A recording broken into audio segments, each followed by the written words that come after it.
السلام عليكم ورحمة الله وبركاته. ازيكم يا جماعة، عاملين ايه؟ النهاردة هنعمل ماسك. الماسك ده مشهور عند الكوريين جدا، ماسك تفتيح رهيب. بيجيب من اول استخدام، وكمان لو استمرتي عليه بيفتح قوي قوي اي تصبغات في البشرة، مثلا ناتجة عن كلف حمل او عن الشمس او اي حاجة من الحاجات دي. الماسك ده بره في كوريا وكده مشهورين بيه جدا جدا. ماسك طبيعي جدا سهل، كل مكوناته في البيت، ما فيهوش اي حاجه لا غاليه ولا هتشتريها من بره بفلوس كتير يعني. هنشوف مكوناته دلوقتي. هو بيتحط على البشره، تمام، وبيتساب لمده 20 دقيقه، وبعد كده بتشطفيه على بشرتك وخلاص. هو ده اللي انت بتعمليه، مفيش اكتر من كده. ماسك مفيش اسهل من كده. يلا بينا نشوف ايه هو، ويا ريت ما تنسونيش باللايك والشير والسبسكرايب.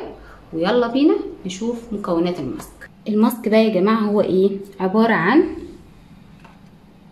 ده نشا ذره، تمام، وده صفار بيضه مش بيضه كامله، وده دقيق، وده لبن او حليب على حسب ما عندكم بتقولوا ايه يعني.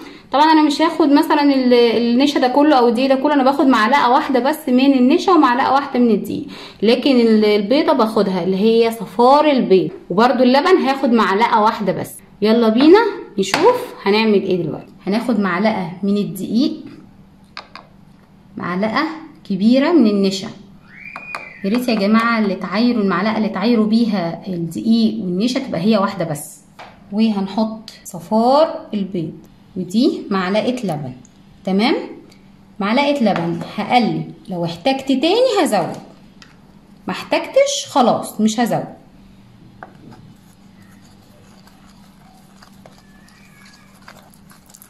انا شايفه انه كده تمام جدا، وانا مش هحتاج تاني خالص لبن.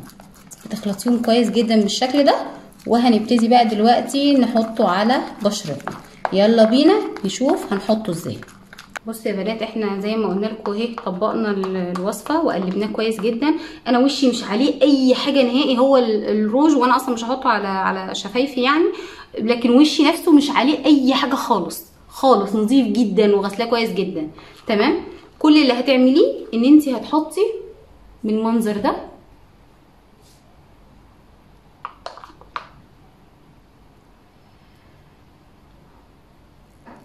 طبعا انا مش هعرف قدامكم احط على رقبتي، فانتي في البيت وكده هتحطي على رقبتك.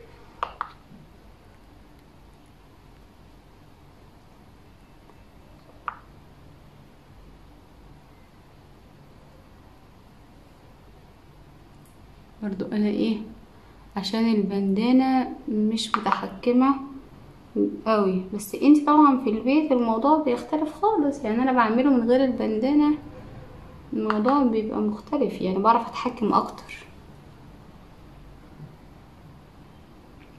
الماسك ده يا جماعة ممتاز لتفتيح البشرة. ما تخافيش، ريحة صفار البيض مش بتبقى باينة، لان الدقيق والنشا اللي احنا حاطينه مش بيظهر الريحة يعني بتاعته.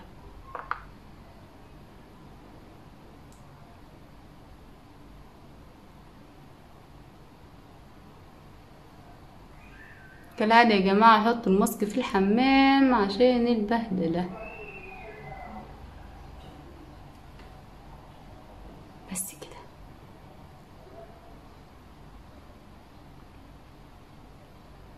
بس كده.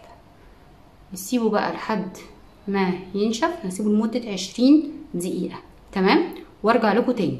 اهو دلوقتي يا جماعة بعد ما نشف انا سبته 20 دقيقة اهو. بصوا بيبقى بالشكل ده كده اهو، بصوا ناشف كده، تمام. بس كل اللي هتعمليه بقى ان انت ايه، هتروحي تغسلي وشك بميه فتره، لا هي سخنه ولا هي ساقعه، يعني ميه من الحنفيه عادي جدا، تمام. هغسل وشي وارجع لكم تاني. اهو يا جماعه غسلت وشي كده، وشي مش عليه اي حاجه، مغسول. بصوا منديل اهو عشان تتاكدوا، وشي مش عليه اي حاجه خالص، منديل اهو ابيض. بصوا اهو اهو، بصوا مفيش قطع حتى، مفيش اي حاجه تقطع من الميه. بس انتي بعد الماسك ده تحطي اي مرطب بتستخدميه على بشرتك او من غير اي مرطب. انا بعد ما غسلت كويس جدا غسلت بشرتي بالغسول وحطيت التونر بعدها، بس هو ده اللي انا عملته. تمام. الماسك ده تستخدميه مره واحده بس في الاسبوع. هو بيفتح البشره، بالذات الناس اللي راجعه من المصيف والشمس حرقت بشرتهم تستخدمه. ما ينفعش استخدم مره واحده بس الماسك ده واقول هو حلو قوي عليه كده فتح شويه وشي او خلاص، لا ما ينفعش.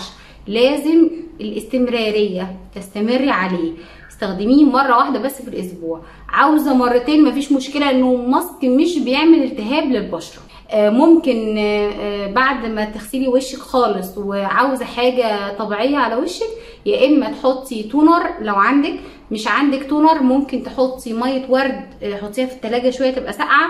ما عندكيش لا ده ولا ده، هاتي تلجايه مشيها على وشك عشان تشد الوش وتعمل تنشيط للدوره الدمويه في الوش.